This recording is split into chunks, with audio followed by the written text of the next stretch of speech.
নমস্কার বন্ধুরা, আজকে যে রেসিপিটি আমরা দেখাতে চলেছি সেটি কিন্তু মাছের একটি অন্যরকম রেসিপি, যেটা একবার খেলে আপনারা বারবার বানিয়ে খেতে বাধ্য হবেন। এটি প্রধানত আমাদের মেদিনীপুর জেলাতেই হয়। আর এই রেসিপিটি প্রথম আমি আমার শাশুড়ির কাছে শিখেছিলাম, আর প্রথম খেয়েই আমি এর জাস্ট প্রেমে পড়ে গেছিলাম। আর আমার কথা বিশ্বাস করুন, আপনারাও এই রেসিপিটা যদি একবার ট্রাই করেন, আপনারাও বাধ্য হবেন এই রেসিপির প্রেমে পড়তে। তো প্রথমে আমরা মাছগুলোকে ছোট ছোট করে কেটে নেব। এখানে আমি মাছ নিয়েছি পেটি আর কিছু চাকা, আর যে লেজের সাইজটা হয় মাছের ওইটা। আর এখানে নিয়েছি আমি সিলভার কাপ মাছ। আপনারা এমনি যে কোনো রুই কাতলাতেও এটা হয়, কিন্তু সিলভার কাপ মাছের একটা টেস্টই আলাদা হয়।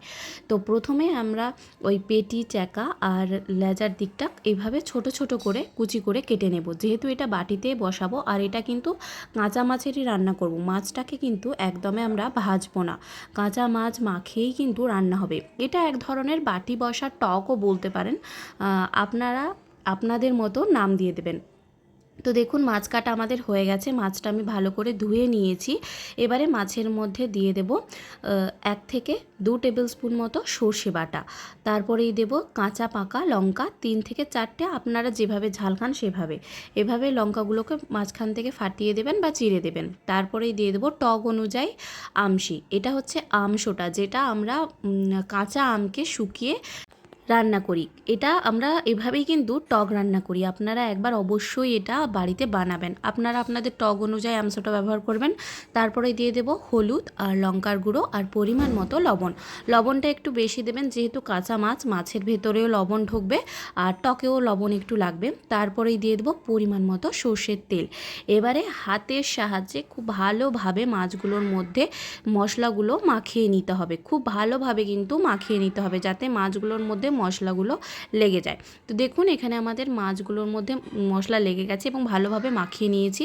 এবারে দিয়ে দেব 2 কাপ মতো জলটা এখানে একটু বেশি দেব, কারণ একবার এটাকে আমরা হাই ফ্লেমে ফুটিয়ে তারপরে মিডিয়াম ফ্লেমে 10 থেকে 15 মিনিট মতো এটাকে কিন্তু ফুটতে দেব। যেহেতু কাঁচা মাছ, সেই জন্য এটাকে একটু বেশি সময় ধরে ফুটতে দেব। তো এবারে জল ঢেলে সমস্ত কিছু ভালো মতো মিশিয়ে নিয়ে গ্যাসে বসিয়ে দেব আমরা আমাদের এই টকের বাটিটি।